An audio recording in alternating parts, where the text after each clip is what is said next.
ಈಗ ಸಂದರ್ಭವಂತೂ ನಿನ್ನ ಮಾತಿಗೊಂದು ಮುಕ್ತಾಯವಂತು ಎಂಬುದರಿಂದ ಹೇಳ್ತಾ ಇದ್ದೇನೆ. ನಿನ್ನ ಎಲ್ಲ ಮಾತುಗಳಿಗೂ ನಾನು ಉತ್ತರ ಕೊಡುವ ಅಗತ್ಯ ಇಲ್ಲ. ಯಾಕೆಂದ್ರೆ ನೀನು ವಸ್ತುಸ್ಥಿತಿಯನ್ನು ಅಧ್ಯಯನ ಮಾಡದೆ, ಅರ್ಥ ಮಾಡದೆ, ನಿನ್ನಷ್ಟಕ್ಕೆ ಆಕ್ಷೇಪಗಳ ಸುರಿಮಳೆ ಮಾಡ್ತಾ ಹೋದ ಹೊರತು ಸರಿಯಾದ ರೀತಿಯಲ್ಲಿ ಇದರ ಹಿನ್ನೆಲೆ ಏನು, ಯಾಕೆ ಹೀಗೆ ಮಾಡಿದ, ರಾಮನಂಥ ಒಬ್ಬ ವ್ಯಕ್ತಿ ಬಾಣ ಪ್ರಯೋಗ ಮಾಡಿ ನನ್ನನ್ನು ಪೀಡಿಸಿ ಆಮೇಲೆ ನನ್ನ ಎದುರು ಬಂದು ನಿಲ್ಲುತ್ತಾನೆ ಅಂತಾದ್ರೆ ಅವನ ಮನಸ್ಸಿನಲ್ಲಿ ಏನಿದೆ, ಆ ದಾರ್ಷ್ಟ್ಯ ಅವನಿಗೆ ಹೇಗೆ ಬಂತು, ನನ್ನಂತ ಒಬ್ಬ ರಾಜನನ್ನು ಶಕ್ತಿಶಾಲಿಯನ್ನು ಪೀಡಿಸುವುದಕ್ಕೆ ಅವ ಅಪಮಾರ್ಗವನ್ನು ಯಾಕೆ ಹಿಡಿದ, ಇದೆಲ್ಲ ನೀನು ಕೇಳ್ತಿ. ಈ ಎಲ್ಲಕ್ಕೂ ಒಂದೇ ಉತ್ತರ ಕೊಡುವುದಕ್ಕೆ ಸಾಧ್ಯ. ಆಗ ಉಳಿದ ಎಲ್ಲ ಪ್ರಶ್ನೆಗಳು ತನ್ನಷ್ಟಕ್ಕೆ ಬಿದ್ದು ಹೋಗ್ತವೆ. ವಾಲಿ, ರಾಕ್ಷಸರು ಅಂತ ಯಾರಿದ್ದಾರೋ, ದುಷ್ಟರು ಅಂತ ಯಾರಿದ್ದಾರೋ ಅವರ ಕುರಿತು ನಮಗೆ ಸೂರ್ಯವಂಶದವರಿಗೆ ಕನಿಕರ ಇಲ್ಲ. ನೀನು ರಾಕ್ಷಸ ಅಲ್ಲದೆ ಇದ್ದರೂ ದುಷ್ಟನಾಗಿದ್ದೆ ಅಂತ ನನಗಂತೂ ಸ್ಪಷ್ಟ ಆಗಿದೆ. ಇಷ್ಟಪಟ್ಟದನ್ನು ಪಡೆಯುವುದಕ್ಕೆ ಧರ್ಮ ಮಾರ್ಗವನ್ನು ಮೀರಿ ಹೋಗಬೇಕು ಅಂತ ಯಾವ ಶಾಸ್ತ್ರವೂ ಹೇಳುವುದಿಲ್ಲ, ಯಾವ ನಾಯಕರೂ ಹೇಳುವುದಿಲ್ಲ. ಹಾಗೊಂದು ವೇಳೆ ಮಾಡಿದಾಗ ಏನಾಗ್ತದೆ ಅಂತ ಕೇಳಿದ್ರೆ ಅದುವರೆಗೆ ಮಾಡಿದಂತಹ ಒಳ್ಳೆಯ ಕೆಲಸಗಳಿಗೆಲ್ಲ ತಿಲಾಂಜಲಿಯನ್ನು ಕೊಟ್ಟ ಹಾಗಾಗ್ತದೆ.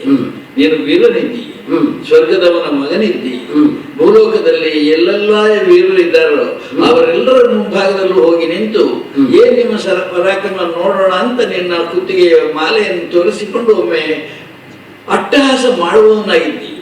ಆದ್ರೆ ಅದೆಲ್ಲಕ್ಕಿಂತ ಮುಖ್ಯವಾಗಿ ನಾನು ನಿನಗೆ ಹೊಡೆದದ್ರಲ್ಲಿ ದೋಷ ಕಾಣುತ್ತದೆ.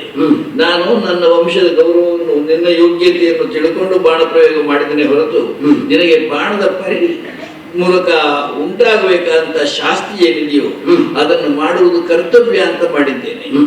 ಕ್ಷೋಣಿ ಭಾರವನ್ನು ಇಡುವುದು ನಮ್ಮಂತವರಿಗೆ ಸೇರಿದ್ದು, ನಮಗೆ ಸೇರಿದ್ದು ಅಂತ ಮಾತ್ರ ನಿನ್ನನ್ನು ಸೇರಿಸಿಕೊಂಡು ಹೇಳ್ತೇನೆ. ದುಷ್ಟರ ನಾಶವನ್ನು ಮಾಡಿ ಶಿಷ್ಟರ ಪರಿಪಾಲನೆಯನ್ನು ಮಾಡಿ ಭೂಭಾರವನ್ನು ಇಳಿಸುವಂತಹದ್ದು ನಮ್ಮ ಬಿರುದು, ನಮ್ಮ ಅಂದ್ರೆ ನನ್ನ. ಆದ್ರೆ ನಾನು ಆ ಕೆಲಸವನ್ನು ಮಾಡಬೇಕಾದ್ರೆ ಅದಕ್ಕೆ ಸರಿಯಾಗಿ ನಡೆದಿರಬೇಕು, ನನ್ನಲ್ಲಿ ನೈತಿಕತೆ ಇರಬೇಕು, ಒಂದು ಚಾರಿತ್ರ್ಯ ಶುದ್ಧಿ ಇರಬೇಕು, ಹಿರಿಯರ ಪರಂಪರೆಗೆ ವಿರುದ್ಧವಾಗಿ ನಾನು ಮಾಡಿದೆ ಅಂತ ಯಾರು ಯಾವ ಹೊತ್ತು ಸುಳ್ಳು ಹೊರಡಿಸಬಾರದು.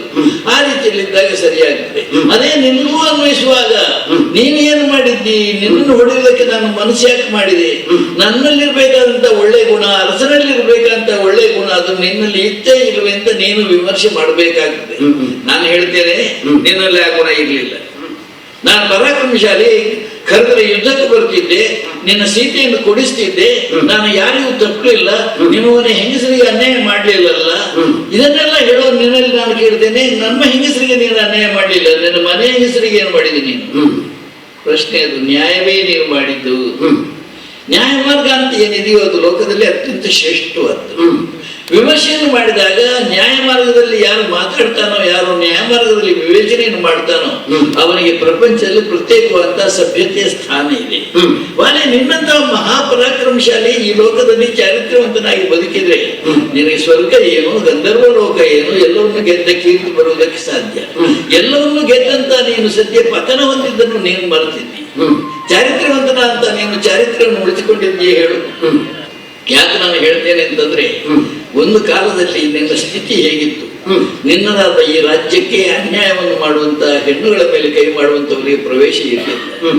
ರಾವಣಂತ ಒಬ್ಬ ದುಷ್ಟ ನನ್ನ ಹೆಂಡತಿಯನ್ನು ಅಪಹಾರ ಮಾಡಿದ್ರೆ ಇವತ್ತು ಅವನಿಗೆ ಆ ಧೈರ್ಯ ಎಲ್ಲಿಂದ ಬಂತು ಅಂತ ಕೇಳಿದ್ರೆ ನಾನು ಹೇಳ್ತೇನೆ, ನಿನ್ನಲ್ಲಿಂದಲೂ ಬಂತು. ಸೀತಾಪಹಾರವನ್ನು ಮಾಡಿಕೊಂಡು ಕಿಷ್ಕಿಂಧೆಯ ಮೇಲ್ಭಾಗದಿಂದ ಹೋಗುವುದಕ್ಕೆ ಅವನಿಗೆ ಧೈರ್ಯ ಹೇಗೆ ಬಂತು? ಆ ಧೈರ್ಯದ ಮೂಲ ಎಲ್ಲಿ? ಒಬ್ಬ ಮಾಯಾವಿ ಎಂಬ ರಾಕ್ಷಸ, ಯಾರು ಅಂತ ಗೊತ್ತಿಲ್ಲ, ಅವ ಒಬ್ಬ ಹೆಣ್ಣನ್ನು ಓಡಿಸ್ತಾನೆ ಅಂತ ಆದಾಗ ನಿನ್ನ ನೆತ್ತರ ಕುದೀತದೆ. ನೀನು ಅವರನ್ನು ವಿರೋಧಿಸುವುದಕ್ಕೆ ಹೋಗ್ತಿ. ಗುಹೆಗೆ ಕಲ್ಲಿಟ್ಟು ಪ್ರಕರಣ ಸೃಷ್ಟಿಯಾಗಿದೆ. ಇದು ಮತ್ತೆ ಮಾತಾಡೋಣ. ಮುಖ್ಯವಾಗಿ ಏನಪ್ಪಾ ಅಂತ ಕೇಳಿದ್ರೆ, ನಿನ್ನ ಊರಿನ ಮೇಲೆ, ನಿನ್ನ ಆಡಳಿತ ಪ್ರದೇಶದ ಮೇಲೆ, ನಿನ್ನ ಮನೆ ಅಂಗಳದ ಮೇಲಿನಿಂದ ರಾವಣ ಸೀತಾಪಹಾರ ಮಾಡ್ತಾನೆ ಅಂತಂದ್ರೆ ಯಾವ ಧೈರ್ಯ? ಒಂದೇ ಧೈರ್ಯ, ನೀನು ಅವನಿಂದ ಪ್ರಶ್ನಿಸಲ್ಪಡುವುದಕ್ಕೆ ಬೇಕಾದಷ್ಟು ದೋಷಗಳನ್ನು ಮಾಡಿದ್ದೀನಿ. ಅವನು ನಿನ್ನನ್ನು ಪ್ರಶ್ನೆ ಮಾಡ್ತಾನೆ, ಯಾಕೆ ಹೀಗೆ ಮಾಡಿದೀಯ ಅಂದ್ರೆ, ಸೀತೆಯನ್ನು ನೀನು ಅಪಹಾರ ಮಾಡಿದಿ, ಒಬ್ಬ ಹೆಣ್ಣನ್ನು ಅಪಹಾರ ಮಾಡಿದಿ, ಅವಳಿಗೆ ಅನ್ಯಾಯ ಮಾಡ್ತಾ ಇದ್ದಿ, ಊರಿಗೆ ತಗೊಂಡು ಹೋಗ್ತಾ ಇದ್ದಿ, ಇದು ಯಾವ ಸೀಮೆ ನ್ಯಾಯ ಅಂತ ಕೇಳಿದ್ರೆ ಉತ್ತರ ಏನು ಹೇಳ್ತೀನಿ? ಅಥವಾ ರಾವಣ ಉತ್ತರ ಏನು ಹೇಳ್ತಾನೆ? ನನ್ನನ್ನು ಕೇಳುವುದಕ್ಕೆ ನೀನ್ ಯಾರಯ್ಯ? ನಿನ್ನ ಮನೆಯಲ್ಲಿ ನಿನ್ನ ತಮ್ಮನ ಹೆಂಡತಿಯನ್ನು ಏನ್ ಮಾಡಿದ್ದೀನಿ ನೀನು? ನಿನಗೆ ಆ ಯೋಗ್ಯತೆ ಇಲ್ಲ, ಹೇಳುವುದಕ್ಕೆ ಹಕ್ಕಿಲ್ಲ. ನಿನ್ನ ಮನೆಯನ್ನು ನೀನು ಚಂದ ಇಟ್ಟುಕೋ, ಮತ್ತೆ ನಾನು ಸುದ್ದಿ ಮಾತಾಡೋ ಅಂತ ಹೇಳೋದಿಲ್ವ? ಹಾಗಾದ್ರೆ ಪತನದ ಆರಂಭ ಎಲ್ಲಿಂದ ಆಗಿದೆ ಅಂತ ಕೇಳಿದ್ರೆ ಚಾರಿತ್ರ್ಯ ನಾಶದಿಂದ ಆಗಿದೆ. ನೀನು ಮಾಡಿದ್ದು ನ್ಯಾಯವೇ? ನಿನ್ನ ತಮ್ಮನ ಹೆಂಡತಿಯನ್ನು ನೀನು ಮಂಚಕ್ಕೆ ಕರೆದಿಲ್ಲ ಪುಣ್ಯಾತ್ಮ. ಇದು ಲೋಕಸಮ್ಮತವೋ, ಶಾಸ್ತ್ರ ಸಮ್ಮತವೋ, ವಿದ್ವಜ್ಜನ ಸಮ್ಮತವೋ? ಇದು ಯಾರ ಸಮ್ಮತಿಯೂ ಇದಕ್ಕೆ ಸಿಗುವುದಿಲ್ಲ. ಆಕೆ ಕಣ್ಣೀರು ಹಾಕಿದ್ರೆ ಅವಳನ್ನು ನೀವು ಮೂಲೆ ಸೇರಿಸಿರಿ. ಗಂಡನಿಗಾಗಿ ಹಂಬಲಿಸಿದ್ರೆ ನೀನು ಹೋಗು ಅವನೊಟ್ಟಿಗೆ, ಅವನು ಹಾಳಾಗ್ಲಿ ನೀನು ಹಾಳಾಗ್ಲಿ ಅಂತ ಮಾಡ್ತಿದ್ರೆ ನಾನು ಹೇಳ್ತಿದ್ದೆ. ಬಾಲಿಯ ಕಾರ್ಯಕ್ರಮದಲ್ಲಿ ಸುಗ್ರೀವನ ಅನ್ಯಾಯ ಅವನಿಗೆ ಕಂಡು ಬಂದದ್ರಿಂದ ಹೆಂಡತಿಯನ್ನು ಸುಗ್ರೀವನನ್ನು ಹೊರಗಟ್ಟಿದ, ಎಲ್ಲರೂ ಹಾಳಾಗಿ ಹೋಗ್ತಿದ್ದವ. ನೀನು ಹೆಂಡತಿಯನ್ನು ಕೊಡ್ಲಿಲ್ಲ, ಮಾತ್ರ ಅವಳನ್ನು ನೀನು ಉಪಯೋಗಿಸ್ತೀನಿ ಅಂತಾದ್ರೆ ಇದಕ್ಕಿಂತ ದೊಡ್ಡ ಪತನ ಭ್ರಷ್ಟತೆ ಇನ್ನೇನಿದೆ? ನಮ್ಮ ಶಾಸ್ತ್ರದಲ್ಲೂ ಒಂದು ಮಾತಿದೆ, ಇಂಥ ತಪ್ಪು ಮಾಡಿದವರಿಗೆ ಕಾಯಕಣ್ಣನ ದೇಹಾಂತ ಶಿಕ್ಷೆಯನ್ನು ವಿಧಿಸಬೇಕು ಅಂತ. ಅದನ್ನು ಮಾಡುವುದಕ್ಕೆ ನಾನು ಕೆಲಸವನ್ನು ಮಾಡಿದ್ದೇನೆ. ನೀನು ಮರೆಯಿಲ್ಲ ಅಂತ ಹೇಳ್ಬೋದು, ಆದ್ರೆ ನಿನ್ನ ಎದೆಗೆ ಬಾಣ ಬಿದ್ದಿದೆ ಅನ್ನೋದನ್ನು ನೀನು ಗಮನಿಸಬೇಕಾಗ್ತದೆ. ನಿನ್ನ ಸುತ್ತಲೂ ಯಾರಿದ್ದಾರೋ ಇವರೆಲ್ಲರೂ ಯುದ್ಧದಲ್ಲಿ ಭಾಗಿಗಳು. ಇದು ಸಂಕುಲ ಯುದ್ಧ. ನಿನ್ನೆ ನೀವು ಇಬ್ಬರು ಯುದ್ಧ ಮಾಡಿದ್ದು ದ್ವಂದ್ವ ಯುದ್ಧ.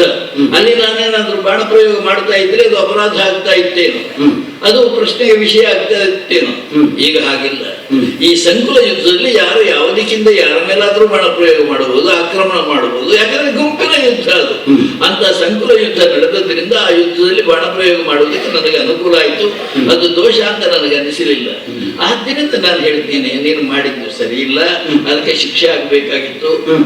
ಒಂದು ವೇಳೆ ನೀನೇ ಹೇಳುವ ಹಾಗೆ ನಿನ್ನಲ್ಲಿ ಬಂದು ಹೀಗೊಂದು ಪ್ರಕರಣ ನಡೆದಿದೆ, ಆ ರಾವಣಿಗೂ ನಿನ್ ಮೈತ್ರಿ ಇದೆ, ಅವನನ್ನು ಕರೆಸಿ ವಿಚಾರ ಮಾಡುವಂತ ನಾನು ಹೇಳುವುದಕ್ಕೆ ಹೊರಟ್ರೆ ಕೆಲಸ ಆಗ್ತಿತ್ತೇನು? ಆದ್ರೆ ಏನಾಗ್ತಿತ್ತು ಗೊತ್ತಾ? ಅನ್ಯಾಯಗಾರನಾದಂತ ಒಬ್ಬನ ಸ್ನೇಹವನ್ನು ಮಾಡಿದಂತ ಅಪವಾದ ನನಗೆ ಬರ್ತಿತ್ತು. ನಾನು ನಿನಗೆ ಅಂತ ಒಂದು ಅವಕಾಶವನ್ನು ಕೊಡ್ಲಿಲ್ಲ. ನನಗೆ ಎಷ್ಟು ಕಷ್ಟ ಆದರೂ, ಯಾರ ಸ್ನೇಹ ಮಾಡಬೇಕಾಗಿ ಬಂದರೂ ಸಹ ವಾಲಿಯ ಸ್ನೇಹ ಮಾಡುವುದಿಲ್ಲ, ಈ ತೀರ್ಮಾನಕ್ಕೆ ನಾನು ಕಟ್ಟಬಿದ್ದವನು.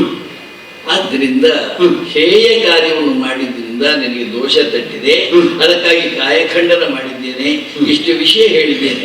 ಇಷ್ಟರ ಮೇಲೆ ಮತ್ತೆ ಮುಂದಿನದನ್ನು ಹೇಳೋಣ.